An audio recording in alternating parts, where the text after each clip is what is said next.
I think it was the difference. Hillary really was much better, and Donald really was much worse than normal, than what we have been seeing. It was very dramatic. If you looked at Hillary, what she needed to do, and actually what both of them needed to do, was to, they were not going to probably alienate their core, but they needed to attract people who are a little undecided, independents and so forth. Many, many, many of them this time. And what what Hillary needed to do was to warm up, become just a little more likable. And I would argue this more than in any other performance she actually did. Okay, let's listen to a couple of clips. There's one moment during the debate where he accuses her of having a lack of stamina. Right. Let's just play that. Okay. She doesn't have the look. She doesn't have the stamina. I said she doesn't have the stamina. And I don't believe she does have the stamina. To be president of this country, you need tremendous stamina. The quote was, I just don't think she has a presidential look. Wait a minute, Leslie, you asked me a question. Did you ask me a question? So Donald Trump there seeming to get irate, repeating this idea, I said did she have stamina, did she have stamina? What did you make of that? Well, and actually he started out by saying, the question was, did she look presidential? And he kind of, he agreed that she didn't look presidential, but he immediately segued into that stamina bit that we heard.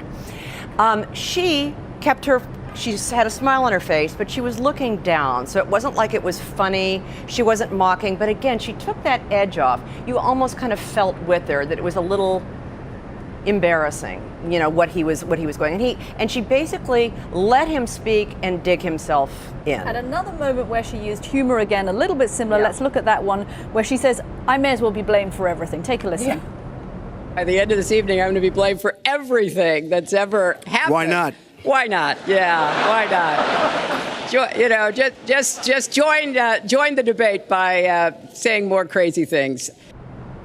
So here's something interesting, Mary. She actually is pretty rude to him there. She says, join the debate by saying more crazy things. It's pretty dismissive, actually, to talk about your opponent like that. Does the fact that she does it with this smile and the sense of humor help, or do audiences see through that? Hillary's tried smiles before. That she had the guffaw problem for a while, where it was a big, boisterous, kind of inauthentic laugh. Ha ha. And then this time, though, it seemed more authentic.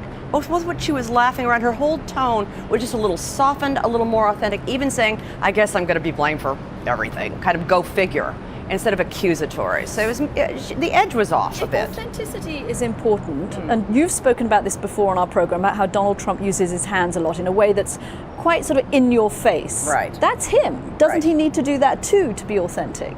Sure, and that is part of his charm. Where the problem for him is he was authentically fatigued, and by the time, by the way, that he talked about the stamina bit, he seemed to be running out of steam. He was a mess much of the time. Almost from the get-go, drinking a lot of water, which is a sure sign of nerves usually, and nothing wrong with that. But I don't know how many glasses of water he had lined up there, and they weren't exactly convenient, because at one point he did a little Marco Rubio thing. Remember when he had to lean down to get that water?